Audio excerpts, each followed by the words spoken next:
your stride feel like when you run? Does it feel springy or unresponsive?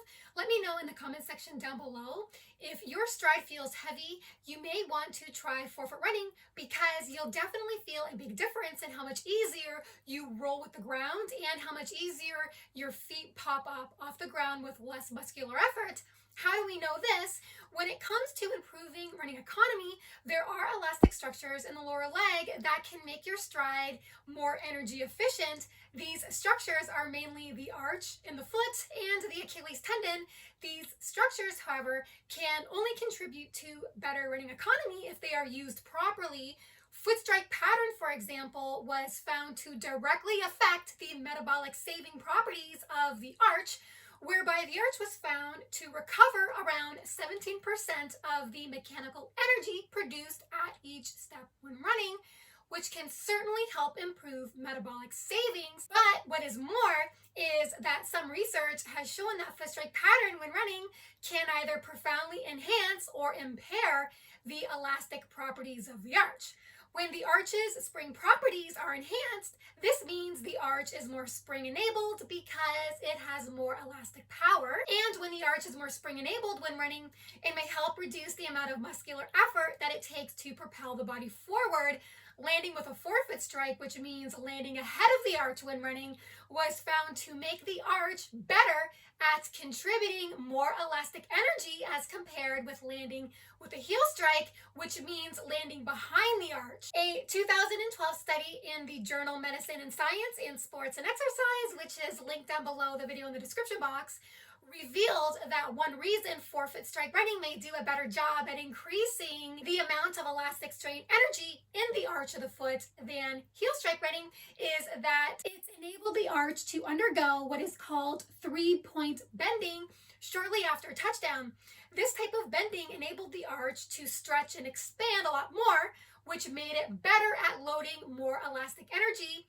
Conversely, there may be less elastic energy drawn from the arch in heel strike running because landing heel first when running, contact is made behind the arch, whereby the same study found that the arch didn't undergo the same type of bending, the 3-point bending, as in forefoot running because the center of mass, which is the hips, was positioned behind the arch at heel strike, whereas in a forefoot strike landing, the center of mass is closer to over top much of the arch, which creates a mass on a spring effect. And the more you can create the mass on a spring effect, like you can in forefoot running, literally helps spring the body forward with less muscle power and may lower muscle energy costs.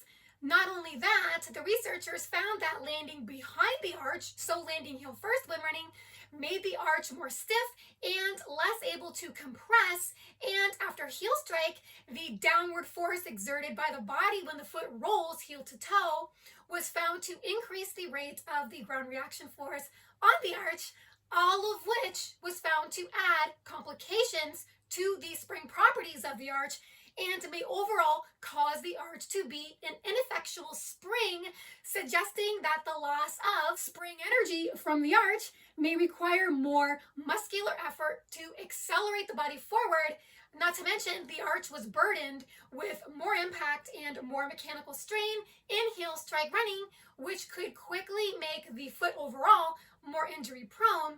So when we hear talk of how foot strike pattern doesn't matter in running, it certainly does for many reasons. For one big reason, the research shows clearly that where you land on your foot when you run has big implications for how the spring properties of the arch can be affected.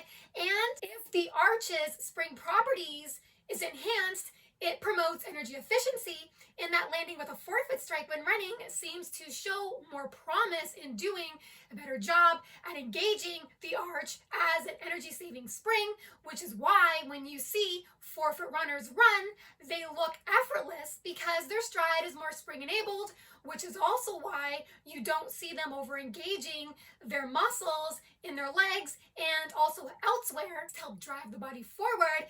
as compared with heel strike running, which again may unengage the arch as an energy saving spring, which is why when you see a lot of heel strike runners, their stride looks heavy and more labor intensive.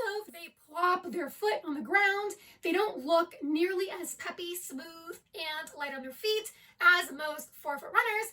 And this is because where you land on the arch seems to make a big difference in stride efficiency when running. I hope you've enjoyed this video. If you did, feel free to hit the thumbs up button as well as the subscribe button if you haven't already, where you will stay more informed on forefoot strike running versus heel strike running, as well as more informed on the health and performance benefits of barefoot running as well as minimalist running. Thank you so much for listening and watching. Have fun out there on the roads and trails. Bye for now.